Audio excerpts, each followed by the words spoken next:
اپنے چچا کو دیکھنے کے لیے، ان سے ملنے کے لیے عدالت پہنچ گئی تھی، اور وہ وہاں پہ بہت پرتپاک انداز سے اپنے چچا سے اور اپنے چچا زاد بھائی حمزہ شہباز صاحب سے وہ وہاں پہ انہوں نے ملاقاتی کی ہے، اور جو ایک تاثر تھا شاید مسلم لیگ کی قیادت کی یہ کوشش تھی کہ مسلم لیگ کے بیچ میں جو انتشار کی باتیں ہو رہی تھی اور شین اور نون کی جو باتیں ہو رہی تھی، تو مریم نواز صاحبہ کا ایک بیان بھی سامنے آیا ہے کہ مسلم لیگ نون متحد ہے، مسلم لیگ نون کی قیادت جس خاندان کے ہاتھوں میں ہے وہ خاندان بھی متحد ہے۔ اس حوالے سے ہم کوشش کریں گے کہ مزید بھی بات کریں۔ مختصراً ناظرین ہم آپ کو بتانا چاہیں گے کہ وزیر اعظم پاکستان نے گزشتہ دن جب دورہ گلگت بلتستان کے موقع پر عبوری صوبے کا ایک سٹیٹس دیا ہے گلگت بلتستان پہ، تو اس پہ ملا جلا رد عمل سامنے آیا ہے۔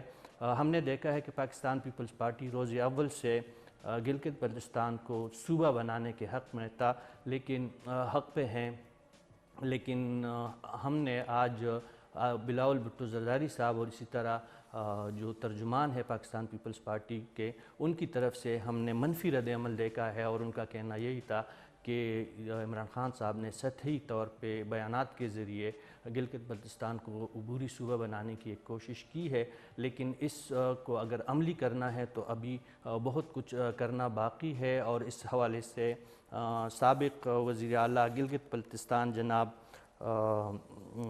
گلگت بلتستان کے سابق وزیر اعلیٰ جو ہیں ان کا بیان بھی بہت اہمیت کا حامل ہے۔ حفیظ الرحمان صاحب کا بیان جو سامنے آیا ہے، انہوں نے بھی کہا ہے، یہ مطالبہ کیا ہے کہ اگر حکومت سنجیدہ ہے گلگت بلتستان کو صوبہ بنانے میں تو اس کے لیے آئینی ترامیم کرنی چاہیے، یعنی آئین پاکستان میں ترامیم ضروری ہے۔ اور واقعی حفیظ الرحمان صاحب کا یہ کہنا جو ہے وہ اپنی جگہ پہ اہمیت کا حامل ہے۔ اور ناظرین اسی طرح وزیر اعظم آزاد کشمیر راجہ فاروق حیدر خان کا بھی ایک بیان سامنے آیا ہے، اور انہوں نے اس عمران خان صاحب کا جو اعلان ہے عبوری صوبہ بنانے کا، جو ان کا بیان تھا یا جو اعلان تھا، اس پہ تنقید کی ہے، اور ان کا یہی مطالبہ ہے آزاد کشمیر کے وزیر اعظم کے کہ گلگت بلتستان تاریخی طور پر ریاست کشمیر کا حصہ ہے، اس لیے اس صوبے کو یا اس علاقے کو عبوری صوبہ قرار دینے سے پہلے کشمیریوں کی مشاورت ضروری ہے۔ اس حوالے سے ہم مزید جاننے کی کوشش کریں گے۔ ہمارے ساتھ سینئر صحافی آصف علی بٹی صاحب موجود ہیں، ہم جاننا چاہیں گے کہ بٹی صاحب کا اس حوالے سے کیا موقف ہے۔ بٹی صاحب جی صاحب السلام علیکم۔ السلام علیکم، آپ میری آواز سن رہے ہیں؟ جی آپ کی آواز آ رہی ہے مجھے۔ جی بٹی صاحب جاننا چاہیں گے، وزیر اعظم پاکستان نے کل گلگت بلتستان کو عبوری صوبہ بنانے کا جو اعلان کیا ہے، اس حوالے سے ملا جلا رد عمل سامنے آیا ہے۔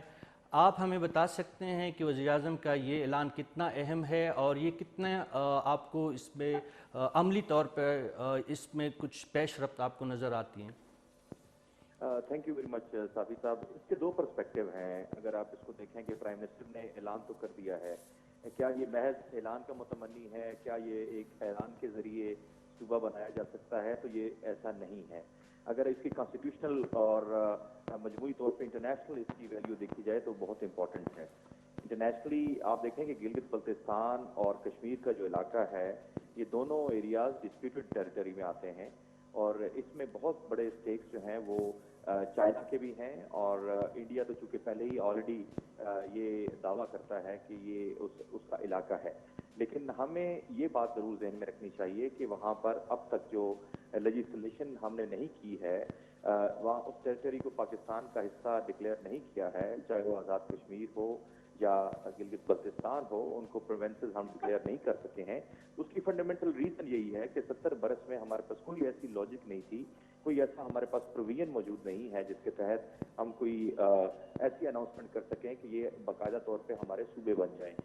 جہاں تک آپ نے سوال کیا کہ پرائم منسٹر کا اعلان جو ہے وہ رسمی ہے یا اس کی کیا امپلیکیشنز ہوں گی، یہ بہت امپورٹنٹ ہے کہ اس کے اوپر بہت سارے سوالات اٹھ سکتے ہیں، اور چونکہ جو بھی ڈسپیوٹڈ ایریاز ہوتے ہیں صافی صاحب آپ اچھی طرح جانتے ہیں کہ ان کے حوالے سے یونائٹڈ نیشن جنرل اسمبلی کی قراردادیں موجود ہیں، اور مختلف وقتوں میں اس پر بات چیت بھی ہوتی رہی ہے۔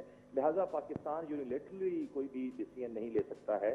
اس کے لیے اسے باقاعدہ طور پر انٹرنیشنلی موو کرنا پڑے گا, اور پلس میں پاکستان کے اندر اگر آپ آئین سازی کے ذریعے اس کو ملانے کی کوشش کریں گے تو یہ زیادہ مشکل ثابت ہو سکتی ہے. اور عمران خان صاحب کا یہ جو بیان ہے اس کو محض ہم ابھی بیان کے طور پہ ہی لے سکتے ہیں, وہ ایک دعویٰ کر سکتے ہیں, لیکن میرا خیال ہے کہ اس کے زمینی حقائق مختلف ہیں اور اس پر امپلیمنٹیشن نہ ہونے کے برابر ہے. جی بٹی صاحب, ایک دوسرا موضوع جو گلگت بلتستان میں آج کل بہت زیادہ اس پہ غور ہو رہا ہے یا بہت زیادہ نمایاں ہے, آپ کو علم ہے کہ بلاول بھٹو زرداری صاحب وہاں پہ موجود ہے, ایک بھرپور انتخابی مہم میں مصروف ہے.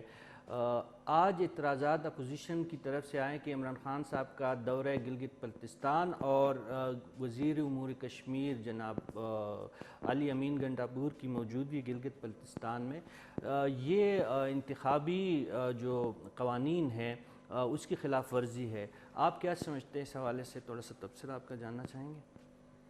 صافی صاحب دیکھیں, یہ تو ہمارے جو الیکشن کمیشن ہے اس کو فوری طور پہ اس پر نوٹس لینا چاہیے. آپ کو یاد ہوگا 2018 کے الیکشن میں بھی عمران خان صاحب خود اعتراضات اٹھاتے رہے جب مسلم لیگ نون کے بعض اراکین جو ہے جب وہ جایا کرتے تھے اور ان کے وزراء جایا کرتے تھے اور پرائم منسٹر اس وقت کے شاہد خاقان عباسی اگر کہیں جاتے تھے تو بہت اعتراضات اٹھائے جاتے تھے.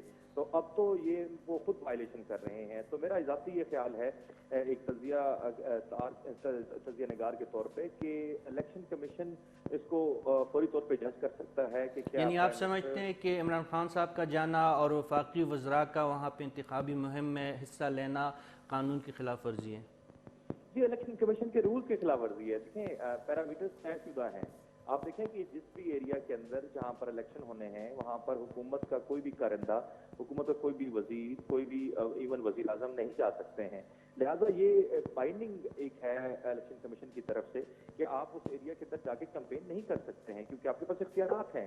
اور یہ ایک امپارشلٹی کے اوپر ایک کوشچن اٹھتا ہے کہ جب آپ حکومت میں ہیں اور آپ کے پاس ایک پیسوں کی بھاری مقدار موجود ہے, فنڈز موجود ہے, تو آپ ان کو خرچ کر کے ووٹرز کو خریدنے کی کوشش کریں گے. لہٰذا امپارشل الیکشن نہیں ہو سکتا ہے. تو یہ کمپیل کرتا ہے الیکشن کمیشن کا جو لا ہے کہ آپ کسی بھی طریقے سے وہاں پر انٹرفیئرنس نہیں کر سکتے.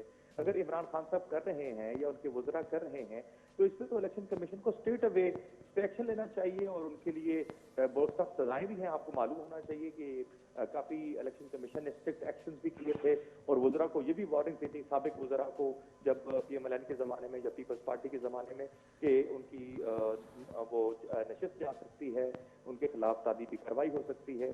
تو یہ تو الیکشن کمیشن کا کام ہے. ہم تو بالکل واضح طور پہ سمجھتے ہیں کہ جو پاکستان میں جو قانون نافذ ہے, جو آئینی بار ہے آپ کے اوپر, اس کے تحت تو آپ وہاں جا کے کمپین نہیں کر سکتے ہیں. جی بٹی صاحب, آپ آتے ہیں اسلام آباد, آپ کا یہاں پہ مہارت بھی زیادہ ہے, آپ رپورٹنگ بھی یہاں سے کرتے ہیں.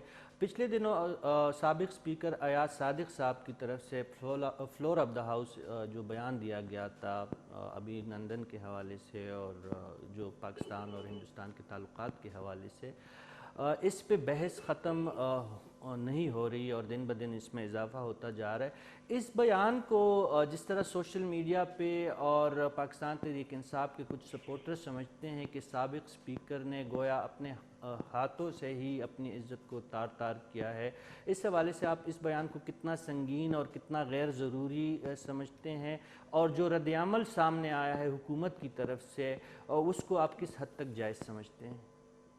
اگین صافی صاحب, یہ بڑا ہی امپورٹنٹ کوشچن ہے آپ کا. آپ یہ دیکھیے کہ ایاز صادق ایک عام ایم این اے نہیں ہے, کسی اوکاڑا یا کسی سندھ کے دور افتادہ علاقے سے الیکٹڈ ایم این اے نہیں ہے. وہ سابق کسٹوڈین آف دی ہاؤس رہ چکے ہیں, یعنی اسپیکر رہ چکے ہیں, اور ان کے اوپر بہت بھاری ذمہ داری عائد ہوتی ہے. ایز اے جرنلسٹ میں یہ سمجھتا ہوں کہ یہ ایک ایسا معاملہ تھا جس کو پولیٹیسائز نہیں ہونا چاہیے تھا.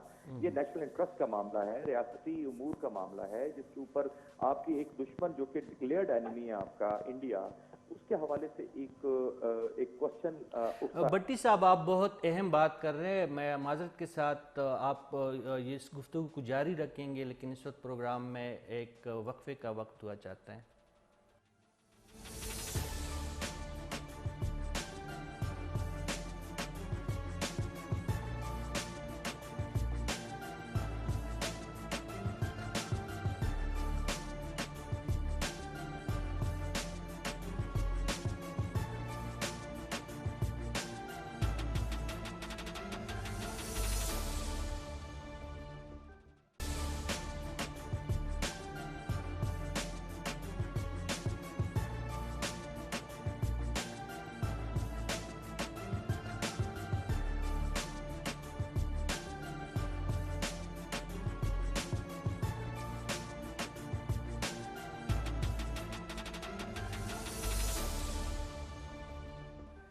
ویلکم بیک ناظرین، وقفے کے بعد ہمیں جوائن کیا ہے اسٹوڈیو میں سینئر صحافی فوزیہ شاہد صاحبہ نے.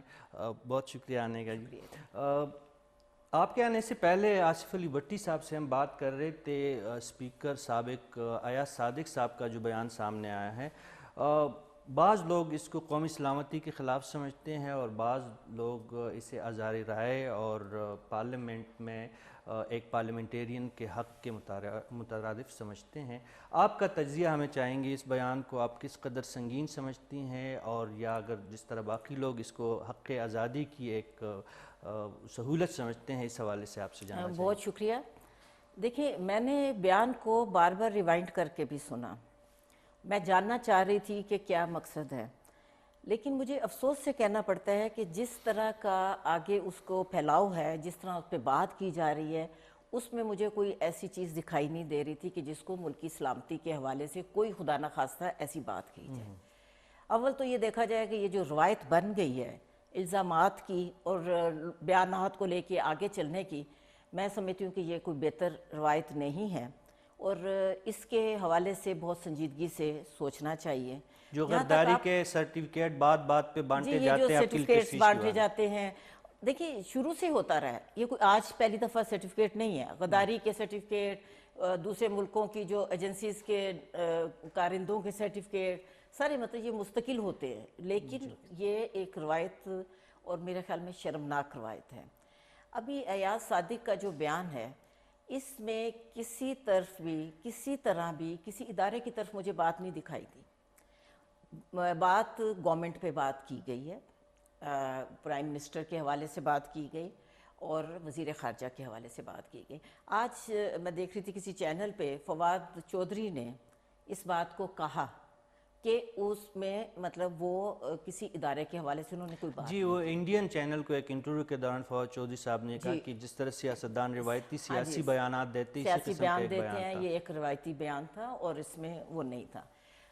ایک سینسیبل بات ہے، بجائے اس کے کہ آپ کسی دوسرے چینل میں کسی جا کے اور اس کو اس طرح آگے پھر اپنی ایک، آپ لوگ تو سیاست کو دشمنی بنا رہے ہیں نا، تو دشمنی بنانے والی بات نہیں ہوتی. میں ذاتی طور پہ سمجھتی ہوں کہ پارلیمنٹ، ظاہر ہے کہ اگر وہاں کوئی بات ہے، پارلیمنٹ کو ہی ڈیسائیڈ کرنا چاہیے. پارلیمنٹ میں ہی جو ہے، ہم روز دیکھتے ہیں کوئی لفظ بولا جاتا ہے تو اس کو جو بھی اسپیکر ہوتا ہے حذف کر دیتا ہے. کوئی ایسا پرابلم نہیں ہوتا. اگر کوئی ایسا ہوتا ہے تو اسپیکر کی بھی ذمہ داری ہوتی ہے. اور آپ جس طرح فرما رہی ہیں کہ خود سابق اسپیکر تھے تو ان کو ایاز سب صادق رولز اور ذمہ ساری دار چیزوں عہدے کا پہ زیادہ رہے علم تھا. ہیں. آپ سے مزید جاننا چاہیں گے، لیکن اس وقت ہمارے ساتھ موجود ہیں ان کے سینئر صحافی آصف علی بھٹی صاحب. آپ کی گفتگو وقفے سے پہلے وہ ادھوری رہ گئی تھی. آپ سے مزید جاننا چاہیں گے. فوزیہ بی بی تو کہہ رہی ہے کہ یہ ایک حق آزادی کا ایک سہولت کا استعمال کیا ہے ایاز صادق صاحب نے، اور ایسی کوئی بری بات انہوں نے نہیں کہی. آپ سے جاننا چاہیں گے، D G I S P R نے خصوصی طور پہ تذکرہ کیا، اگرچہ نام ایاز صادق صاحب کا انہوں نے نہیں لیا، بابر افتخار صاحب نے، لیکن ان کا یہی کہنا تھا کہ اس قسم کے بیانات قومی سلامتی کے منافی ہوتے ہیں. صافی صاحب، میں نے بات کے آغاز میں کہا تھا کہ اس کے دو پہلو ہیں. ایک تو امپورٹنٹ یہ ہے کہ جو کچھ بھی ایاز صادق صاحب نے کہا فلور آف دی ہاؤس، اس میں کوئی شک نہیں ہے کہ حق آزادی بھی حاصل ہے، پاکستان میں ایک جمہوریت بھی ہے، چاہے وہ کتنے کی نام نہاد ہی کیوں نہ ہو، لیکن جمہوریت ہے. اس کے بعد اگلا معاملہ تھا ایاز صادق صاحب کی کینڈیڈیچر کا، کہ وہ ایک عام ایم این اے نہیں ہے، ایک عام الیکٹڈ رکن اسمبلی نہیں ہے، بلکہ سابق اسپیکر نیشنل اسمبلی رہ چکے ہیں. ان کے اوپر جو ذمہ داری عائد ہوتی ہے وہ بڑی بھاری ہے. ایشو یہ ہے کہ اس کا جو ایک پہلو ہے وہ یہ ہے کہ کیا ایاز صادق صاحب کو اس معاملے پر بات کرنے کی ضرورت تھی؟ اگر یہ حق آزادی استعمال کرنا ہے تو پھر تو بہت سارے معاملات ہیں جن کے اوپر آپ نے کبھی بات نہیں کی. آپ حکومتوں میں بھی رہے تب بھی آپ نے بات نہیں کی، جب آپ اسپیکر تھے تب بھی آپ بات نہیں کرتے تھے. آپ کے پاس آپشنز ہوا کرتے تھے جب آپ کی حکومت تھی کہ آپ وزارت خارجہ سے پوچھتے، وزارت دفاع سے پوچھتے کہ یہ معاملات کیا ہیں جن کے اوپر